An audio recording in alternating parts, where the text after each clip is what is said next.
Into trending topics we go this morning. So this is, I'm not sure if it's trending or if it's the question of the day. Okay, no, we're straight into the trending topic. So Dr. Nandita Randeepa, I mean, this is no surprise here that she's still sitting right at the top there as a trending topic. She appeared yesterday alongside three other accused in the escape of Thabo Bester. This, of course, has now been postponed, and it's going to be heard again at the beginning of May. And the father as well of Nandita, Dr. Randeepa, he's been released on bail, and he's expected to appear, I think, around more the 17th or the 18th. 16th, somewhere around there of May. So that's what happened. But I think the opening was perhaps maybe the one where everybody was watching this moment, where once again Dr. Randeepa walked into the courtroom. She had a hoodie over her head, everything closed up, and that mask. And of course, the prosecutor saying, or was it the judge or the prosecutor saying, the prosecution did ask for her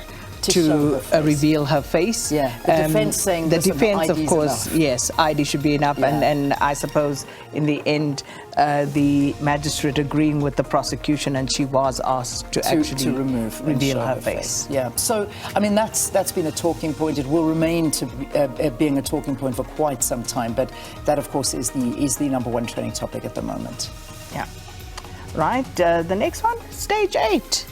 And, you know, this has become our reality. And, you know, if you look at the technical definitions of what constitutes stage 8, it would seem as though we were plunged into stage 8 load shedding last week, even though officially the messaging from Eskom was that we were on stage 6. I saw the electricity minister, Dr. Hosiense Ramahupa, also saying that he wasn't aware that we were in stage 6. Well, as I say, if you look at what definition is technically, we were on stage 8. And of course, much more talk about the energy availability factor, among others, and, you know, where we're at, where we headed, how much we're going to need in order to basically have some reasonable amount of light and electricity over the winter months. We'll be speaking to Clyde Mallinson in the second hour about more of that. But of course, South African stage 8 and everything that goes with it trending as well. Yeah, indeed. All right, next one. Pick and Pay is trending as well. And Pick and Pay, I think this is on the back of the retrenchment process that they have begun, and they're saying that it could affect up to 700 junior management jobs or manager jobs. The group expects to create more junior level positions, though. That's what they're saying. So that's according to a statement they released. It started a separate voluntary retrenchment process, which is closed, and that's sort of what everybody's talking to with regard to the events at Pick and Pay, and the retailer saying that they could not release any numbers on potential job losses as it's still consulting with staff. However, according to investigations, and the one I'm reading is the News 24, saying that up to 700 junior manager jobs could be affected. Pick and Pay has got 90,000 employees, so that's the trending for. And I'd imagine this is going to be a feature going forward. It's not going to stop with Pick and Pay, and start with them, and we'll see much more of this, I would imagine. Indeed. Especially with the load shedding situation.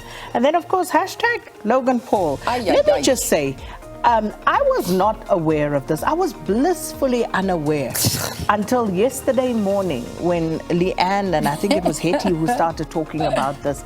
Like, what is this? Well, now you know. And let me tell you, I mean, yesterday, I don't know what happened yesterday, but it just seemed everybody started talking about this prime, and then started asking a lot of questions, and a lot of parents were saying, this is ridiculous. And look, the reality is Logan Paul is behind this, along with KSI, and they are massive influencers, online, social media. They have got a following of, I mean, millions that you cannot even, I don't even know if you put a value to it, but I mean, the one has like 10, 20, 30, 40 million followers on this channel and Instagram and YouTube and TikTok, and they are promoting this drink. I mean, it's also become one of the drinks of Arsenal, your favorite team. Yes. It's also been endorsed by so many different other social media. So it just gets pushed up and pushed up and pushed up. But I just feel like the South African market here, this is just insane, the prices. In fact, I even checked this morning on Take-A-Lot. Take-A-Lot, we need to speak. Take-A-Lot, I don't know about Take-A-Lot, but Take-A-Lot are selling this drink at the moment If you want to buy one now this morning, 799 rand. That's how much. And when she Just says one, it's 500 mils. Yeah, yeah. But, you know, in other places, I know there's one for 400, there's some at 479. Apparently Clicks was a lot cheaper. 69, yeah. But listen, here's the end of the Ridiculous. story. A friend gets hold of me from New York, my best friend living in New York. She said, listen, what's going on? I'll buy you one. They're on the shelves for $2. So there you go. I don't know what's going on, but that's Absolute why Logan madness. Paul is I'm trending. so glad this one has passed me by. Well, those are our trending topics for the morning.